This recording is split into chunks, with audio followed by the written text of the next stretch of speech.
The 3 Martini Lunch is brought to you in part today by Magnesium Breakthrough. If you need help falling asleep, staying asleep, and waking up refreshed, try Magnesium Breakthrough by BioOptimizers. And right now, you can take their free 14-day sleep challenge. You can get a 14-day supply of Magnesium Breakthrough just for the cost of shipping. Go to magbreakthrough.com/martini free. Right now, most other magnesium supplements give you just 1 to 2 forms of magnesium. Magnesium Breakthrough gives you all 7. In addition to helping with your sleep, it improves digestion, supports muscle recovery, and supports healthy bone density. To get your free 14-day supply of Magnesium Breakthrough, visit magbreakthrough.com/martini free. This offer is only available at magbreakthrough.com/martini free. That's martini free, all one word. Overcome the struggle and get the most relaxing sleep ever with Magnesium Breakthrough. Just pay shipping. Go to magbreakthrough.com/martini free. magbreakthrough.com/martini free. Welcome to the 3 Martini Lunch. Grab a stool next to Greg Columbus of Radio America and Jim Garrity of National Review. 3 Martinis coming up. Hey, really glad you're with us for the Tuesday edition of the 3 Martini Lunch. We have good, bad, and crazy martinis for you today. And Jim, let's start with the good. I think reality has smacked New York City Mayor Eric Adams in the face on a number of occasions. He's begged the Biden administration to do more to stop the flow of illegal entries into the country, to the point where he's been snubbed, and some even think that the investigation into his campaign finances might be related to that. We're not ready to make that jump yet, but things have been frostier between him and the administration ever since these busloads have been coming into his city, and he's overwhelmed. Well, yesterday, at a town hall meeting in Brooklyn, the New York City mayor was asking for a change in the sanctuary city law. And this was specifically for city leaders to deal with. It's not only in reaction to the horrific story we talked about yesterday with Lake and Riley down in Georgia, but also the fact that there are crimes being committed by illegals in his own city. And so in addition to still wanting work permits for all the illegals in his city, which I think will actually attract more illegals to a city, Eric Adams is asking for this modification to the sanctuary city law, which I think is pretty darn reasonable. For those small numbers that are committing crimes, we need to modify the sanctuary city law. And if you commit a felony, a violent act, we should be able to turn you over to ICE and have you deported. If you commit a violent felony, if you're in this country illegally, they should be able to turn you over to ICE and have you deported. Jim, I don't think that's asking too much. I think you should be deported just for being here illegally. But if you're committing crimes, no brainer. I wish, Greg, we could do a survey of the entire country of if you commit a violent crime or a felony, should you be turned over to ICE and should you be deported if you were in the country illegally? I'm going to guess that would get 70, 80, 90% support across the country nationwide. And then I'd love to see the poll of that in New York City. And my suspicion is that even in New York City, that would still get pretty darn high. It probably would be lower. But I'd be shocked if you didn't have 2/3 to 70%, maybe 3/4 of New Yorkers would have that attitude, maybe even higher. And then I'd love to see a survey of the New York City Council, because then it would be like 10% support. We'll see. Look, maybe it'll change. Maybe people are metaphorically and literally getting mugged by reality. Maybe people are seeing the inevitable consequences of this. Even if you bought into the idea of a sanctuary city, and I do not, and even if you bought into the idea that there was something inherently unjust about America's immigration laws, which I really don't. We can reform them, but I don't think you can say that, oh, it's so unfair that you have to get permission to immigrate to the country. You have to go through a background check. Oh, it's so harsh. Oh, how dare they? That if you commit a violent crime and you're in the country, well, you don't get to be here. Sorry, this is a privilege, not a right. We have birthright citizenship. You come here, you can have it revoked for committing crimes. And this always should have been there. The idea of, like when you set up a sanctuary city law, no one thought ahead, well, what happens if the ones who come over here illegally who are violent criminals, gang members, drug dealers, etc. Well, what happens if we, end up inadvertently protecting those people? And they never really thought about it too hard. And now they're forced to live with the consequences. So yeah, good for you, Eric Adams, for the most common sense proposal imaginable. Hopefully New York City adopts this, but the fact that it has been so long, this utterly illogical, a policy that effectively facilitates violent crime, has been absolutely absurd and is a demonstration of how spectacularly wrong-headed the left of center viewpoint has been on this for such a long time. Yeah, exactly. And don't forget, there is a New York City element to the Lake and Ryland story that we talked about yesterday. The alleged killer was arrested there for abusing a small child and let go before ICE could come and take him into custody. ICE now has him in custody, but only after a young woman is dead. And somewhere else yesterday, I think it was on CNN, California Congresswoman Katie Porter, who is desperately trying to make the Senate runoff in California. She's locked in a tight race for second there to get to the runoff with Steve Garvey. Sadly, Adam Schiff is looking pretty likely to get there. But she was saying, oh, well, you can't change policies based on one case.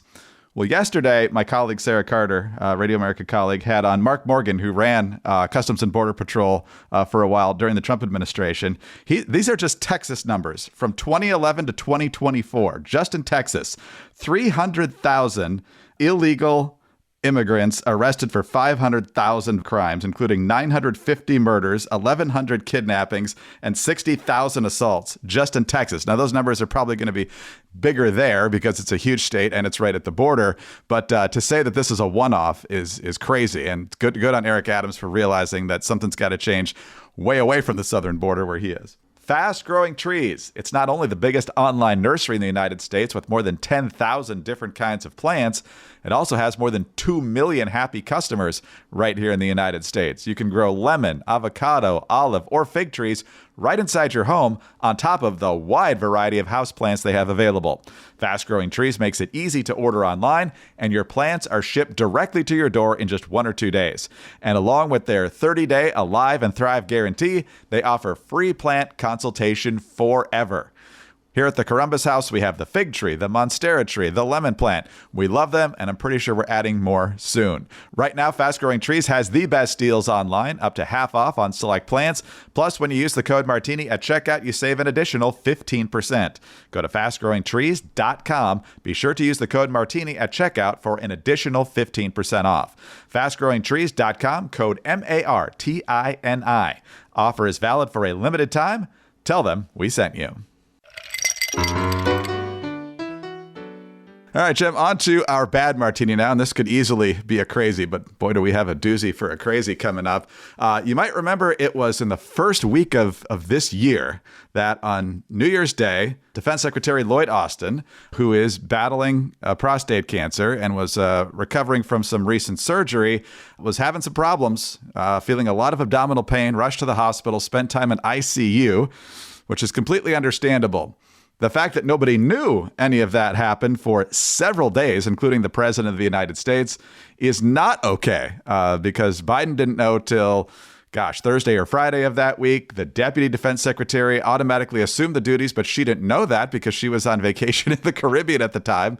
The lack of communication was more than a little bit disturbing. So now no one will be reprimanded for keeping Defense Secretary Lloyd Austin's hospital stays a secret, according to a new report from the DOD. This is the ABC News version of the story. That includes the secretary himself, his chief of staff. After an internal Pentagon review of the matter concluded there was no indication of ill intent or an attempt to obfuscate the situation. An unclassified summary of the Pentagon's findings says concerns about medical privacy and a rapidly changing situation were mostly to blame. But the summary did not answer key questions about when individual members of the staff became aware of his condition and whether the secretary himself was advised to alert the White House, but chose not to. And so this is one of those situations where, if I had to do it over again, I would have totally done it differently. But I didn't do anything wrong. Total Washington garbage here, Jim, on the most, 4 days in this age of instant communication to let relevant people know that you're in the intensive care unit, not acceptable. The fact that there's no consequences whatsoever is just par for the course here. No, and back on January 12th, Joe Biden was in a coffee shop in Pennsylvania. You notice he doesn't do sit-down interviews anymore, except with Seth Meyers, having lots of fun questions. What do you think of Dark Brandon, sir? And he doesn't do formal press conferences anymore. He'll just do a quick Q&A on his way to Marine One and perhaps not hear the questions or perhaps pretend to not hear the questions. But they did, reporters did get to shout a question to him and they said, was it a lapse in judgment? And Biden said, yes. No further elaboration. Then he was asked, does he still have confidence in Austin? The president said, I do. Right? Okay. So look, they made it very clear Biden was clearly not going to demand Austin's resignation. And the president has the right to decide, this is the best guy, I think, to be Secretary of Defense. I don't want him to do it. But the situation called for, at minimum, a metaphorical slap on the wrist. Right? Like, we need to establish some sort of clear precedent that if you're going to be in the hospital for treatment and you're a cabinet secretary, you really got to tell the president. And I understand, a lot of men don't like talking about prostate cancer, don't like talking about issues like that. Look, totally understandable. But the moment you say the big C word, people know it's serious. People know, oh my God, okay, all right, God bless you. Take care of whatever, take care of whatever you got to do. Transfer duties to your deputy, and you don't want people to ask more questions. They won't ask more questions. This was clearly unacceptable set of circumstances. The administration did eventually, the White House chief of staff put out a memo saying, hey, if you're going to be out for a couple of days, if you could tell the president, that would be great. Channeling Lundberg from Office Space. And it's an utterly absurd situation. Like again, everybody relates to the reasoning, but at this, the idea of the sheepishness, but I got to go to the hospital. I can't do my job. You got to notify the chain of command, particularly when you're Secretary of Defense. It's just not acceptable. And at minimum, a letter of, Secretary Austin, you exercise bad judgment in this, and we expect better in the future. We're putting this letter in your permanent record, Secretary Austin, or you're on double secret probation. But the idea that the entire Pentagon, no, nobody did anything wrong. Come on. Even by the standards of Washington unaccountability, this is unaccountable. We need that illusion of accountability. That's the tribute that virtue pays to vice, or whatever it is. So anyway, that's where we are. It's just kind of ridiculous. They could even say, tisk, Secretary of Austin, you should have used better judgment. Well, I mean, if nobody's responsible for the withdrawal from Afghanistan, it's not a huge surprise that nobody's responsible for not telling Biden that Austin wasn't at work for a week. It's not acceptable, but it is completely consistent with this administration where nothing ever goes wrong. And when it does, it's nobody's fault. This is Harry Truman would be a great source of renewable energy with this administration, spinning in his grave about the buck never stopping anywhere. It's just crazy. I guess one thing we hadn't considered, Jim, is that everybody's power went out and there was no way for them to communicate that Lloyd Austin was in the hospital for several days. If only they'd all had the Patriot Power Generator 2000X. As we know, but they apparently don't, the new solar generator is worth its weight in gold because it has double the capacity and is expandable so you can run those big appliances like your fridge, your freezer, and medical devices. It comes with 12 outlets, including 4 AC plus 2 USB-C outlets that charge your phone 20 times faster than a regular plug. Also, go to 4patriots.com/martini to see all the deals, including the fact right now you can get a free solar panel with the purchase of the Patriot Power Generator 2000X. But you can also save on things like the plant-based protein survival food kit and the butter powder. Visit 4patriots.com/martini to get your Patriot Power Generator 2000X with the free solar panel included. Plus, get free shipping on orders over $97. Save more and get peace of mind now by going to the number 4patriots.com/martini. That's 4patriots.com/martini. All right, Jim, on to our crazy martini now. And there's more than a few people now in this country and around the world completely divorced from reality. But one in particular stood out yesterday on Twitter, which is an accomplishment all in of itself. To stand out from the crazy on Twitter is not easy. I don't know who this guy is, but he does have nearly 400,000 followers. And so it's not some complete rando. He's upset that the government, I guess, is not doing more in response to the U.S. Air Force personnel, a guy who set himself on fire at the Israeli embassy in D.C., protesting the current policy towards the Israel-Hamas war. And so he's now upset about the lack of avenues to protest. Some of these are simply not true, and some of these just make your eyes want to bulge out of your head. He says, his name's Mohammed El-Kurd, and he says you can't protest peacefully. Really? You can't boycott. Yeah, you can. You can't hunger strike. Yeah, you can. You can't hijack planes. You can't block traffic. You can't throw Molotovs. You can't self-immolate. You can't heckle politicians. You can't march. You can't riot. You can't dissent. You just can't be. First of all, you can do several of those things. There's a community note saying in most jurisdictions, you can legally protest peacefully, boycott, hunger strike. If you get a permit, you can certainly march. And if you see them out in public, you can heckle politicians all you want. You can't hijack planes or throw Molotov cocktails. That's terrorism and generally carries long prison sentences. So, Jim, I don't know what point he was thinking he can make here. Maybe he's just missing the bygone days of hijackings that didn't end up like 9/11, but whatever it is, this guy needs some help. And I think that the number of people who are, oddly sympathetic to the self-immolation was kind of a weird twist too.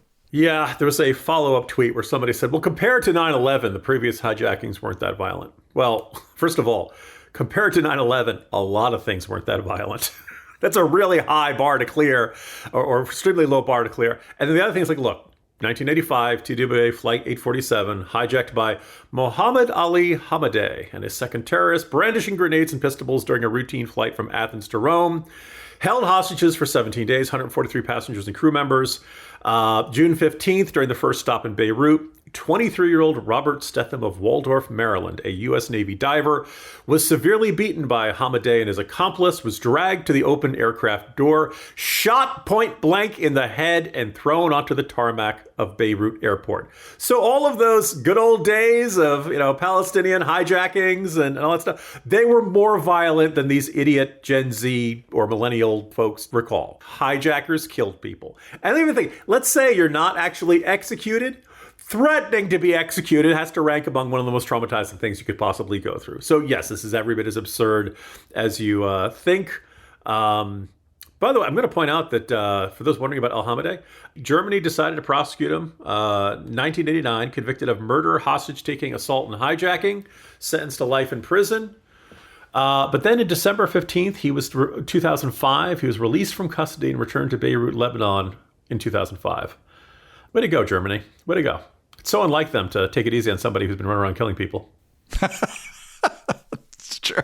I like how it just weaves all these completely radical things with normal stuff. Protesting peacefully, boycotting. Yeah, you almost like if it was satire, if you just stuck it in there to see how many people noticed or something. I do remember there was some group that was talking about all the terrible tragedies of all of the terrorists from Al-Qaeda, ISIS, other Islamist groups that had been killed in drone strikes. And they were listing off the names, and someone suggested this other name. They said, yes, I forgot about him. It was actually the name of the chief terrorist on the Showtime series Homeland. So these people don't actually know that much. They're very easily fooled into believing things. So yeah, there are better ways to make your point than self-immolation. I'm also going to point out. I don't know what was going on in the mind of this guy at the embassy, but handcuff yourself to the fence and get booked and stuff. You're not going to change much doing that, and you're just going to do severe damage if you don't end up taking your own life, which this guy sadly did. And just think of the carbon emissions. Yes. But yes, equating hunger strikes and hijackings definitely qualifies for the crazy martini of the day. Jim, have a good one. We'll see you tomorrow. See you tomorrow, Greg. Jim Garrity of National Review. I'm Greg Corombos of Radio America. Thanks so much for being with us today. Please subscribe to the 3 Martini Lunch podcast if you don't already, and we'd love it if you told some friends about us as well. Thank you also for your 5-star ratings and your kind reviews. Please keep those coming. Get us on your home devices. All you have to say is play 3 Martini Lunch podcast. Follow us both on X. He's at Jim Garrity. I'm at Dateline_DC. Have a great Tuesday and join us again on Wednesday for the next 3 Martini Lunch.